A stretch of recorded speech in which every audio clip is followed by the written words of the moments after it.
Hey Death, I finally found a way to pick a video that I can't decide on. Oh really? Let's see it. So what do you think? Every day, you find a new way to disappoint me. Every fucking day. Hey guys, it's the Reaper Hunter. So I got 6 quality of life changes I'd really like to see this year. They're all just really small changes, no buffs or nerfs to anything, just simple things that just kind of make, ease of access into the game kind of easier for a lot of people. Certain things easier to do, easier to accomplish. Just, quality of life. So, number 1, we got being able to kick someone from a squad. Now, I know some of you, or at least all of you, have at least had one instance where you get that one guy in your party of like 2 or 3 people that you actually know. That one guy who just stays in your squad and doesn't leave. Or best yet, they stay in your squad and they're just AFK. They don't leave the squad, they don't leave you guys alone, they just stay in your squad, don't leave, they go AFK. And now you guys have to disband your squad and have to reform without him.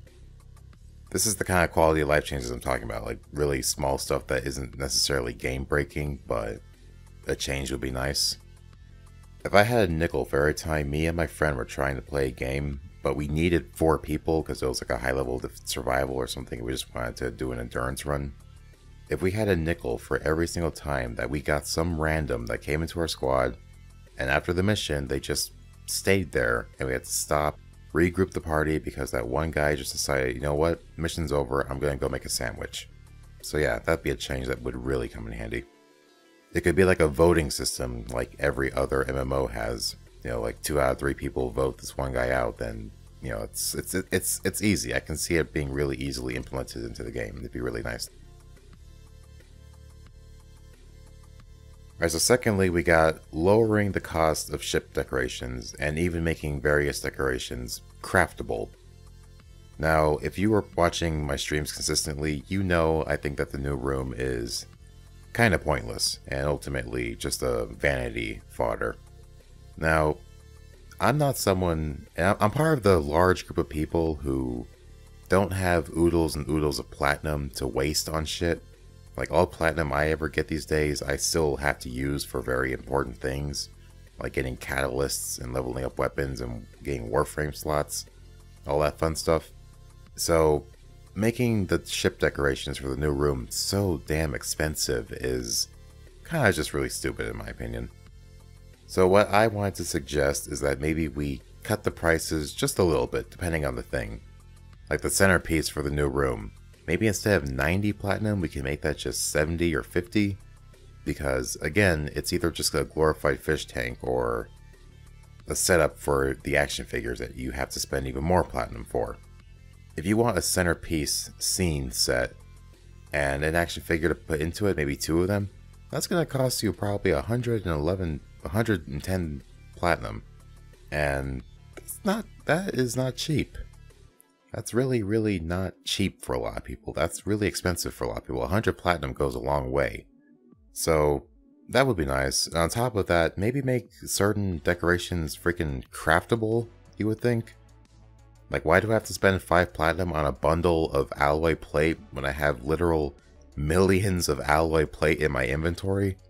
I never quite understood why certain stuff like that actually costs platinum when you have truckloads of it in your inventory. Certain things, yeah, I can see what makes sense why it costs platinum, like the dog bed and statues and like noogles and all that kind of stuff. That's fine, I understand that. But stuff like the bundles of resource that you have a large amount of to spend, that should be craftable in my opinion. But yeah, that's just something I like to see. It would give people who don't have a shit ton of platinum to spend every day more choice, I guess, when it comes to decorating their ship. Again, like in my case, it'd be nice if I can decorate it without basically having other people buy me stuff. Because that's the only way I'm going to buy decorations for the ship right now, is that people buy it for me. And I don't want people wasting their platinum for that kind of stuff. So yeah, either lower the cost or make certain stuff craftable. That'd be nice. So number 3 is a small one, and that is putting air brakes into the damn arc wings for the planes. I made a shitpost about this already before, but yeah. It's kind of stupid that it takes 20 to 30 seconds to go from max speed to 0 in Arcwing. It's like, why is it when I have to speed to somewhere, I suddenly need to do like 30 or 20 different loops in a circle just to lose all my deceleration?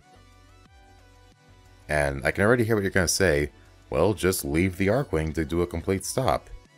What if I'm just trying to stop to get a assessment of the situation? Like, I don't see the point in having to constantly stop, get out of an Arcwing, remake an Arcwing just to stop. I mean, seriously, DE, was it so hard to be able to decelerate in an Arcwing from just holding back? Like, why is the momentum so damn overpowering over the reverse thruster, I guess you'd call it? I don't know, that's a really small quality of life that I'd really like to be able to see done, because it's just so annoying. As fun as it is being able to go so fast and press E and then boom, you go flying across the map from a melee attack, I'd really like it if I can just stop in an Arcwing. That would be so nice. Alright, so number 4 is another quick one, being able to toggle weather effects in the planes. So this is more geared towards people who don't have, the best computer running for this game. Consoles probably won't have an issue, but, again, us PC guys. If your PC can barely be able to run the game as it is, then you need to be able to turn off weather effects if you're going to go into the planes. Because something as simple as rain, I say something as simple even though it's actually really intricate, but rain will tank your game performance alone. Wind, not so much, but rain, fog, dynamic, lighting, all that kind of stuff, that is going to kill your rendering. And I know, because whenever it rains during one of my streams, Jesus Christ, the frame rate tanks. So, being able to adjust the weather effects will come in really handy, especially for streamers and just anyone who doesn't have a high-end maxed out PC. So, yeah, consider adding a slider if that'd be nice. Now here we got kind of a big one, and that's number 5, which is a more effective way or efficient way to farm QoL. Since the biggest argument that I always get back when it comes to nerfing weapons is that if a weapon gets nerfed, just get a ribbon for it. Well, what you're implying is that now we need a more effective way to use said ribbons. Since ribbons are RNG on top of RNG, acquired by RNG, you're going to be doing a lot of rolling of the dice. And QoL being the fuel to roll said dice, we need a whole lot more effective way of actually acquiring it. Doing QoL siphon runs is effective, but it's not efficient because there's only 2 or 3 of them per node, and it can take up to 20 to 30 minutes for more of them to show up. At least from my point of view. Now, again, it's not a terrible way it is right now, but one thing I think that would be really nice is if we could farm it off the actual QoL fortress. The thing that has the word QoL in the name but doesn't give any. For one thing, you'd be seeing a whole lot more people actually go to the QoL fortress because now there's actually a reason to go to there. And you can make it like just a rare drop, like Plastids is for Saturn. Make it to where 1 vial of QoL drops like Oxium amount, like 10 or 20. I mean, it's not a lot. At the very least, it's a way to farm QoL while you're waiting for the actual siphons to reappear. And again, this is all just an idea, but hey, it's something, right? Now, number 6 is something that probably a lot of people are going to disagree with, and I can completely understand why. But number 6 is something I think would be really game-changing. It's not really a quality of life, that's why I'm not really excited to give my opinion on it, but number 6 is make blueprints reusable. All of them reusable. Now, I can already hear you guys smashing your keyboards, but let's hear me out. As an engineer in real life, I don't understand how the blueprint is a usable resource, as in, why does it go away when you use it? I never heard of someone constructing a building and then once the building is complete, they throw away the blueprint. No, they file and archive the blueprint to use in case it's needed again. Now, you're telling me that Ortis, the ship, and all of its fancy futuristic technology has no way to save a blueprint? The components I understand, those are not reusable things. Those are things you gotta acquire from farming. But the blueprint, why can't we just save a blueprint? And it's clearly possible because we have blueprints that are reusable. Like keys and fish bait and that kind of stuff. Like, why is all that reusable, but stuff like prime weapons and the warframes, catalysts and formas, why isn't that reusable? Well, the answer clearly is that DE doesn't want us to just make a bunch of catalysts and stuff, but instead buy platinum and buy it ourselves, because that's how they make money.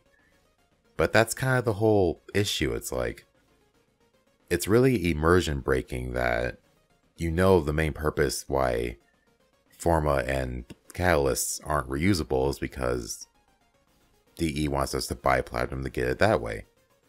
But everything else that isn't super important, it's like, yeah, sure, those blueprints you can save.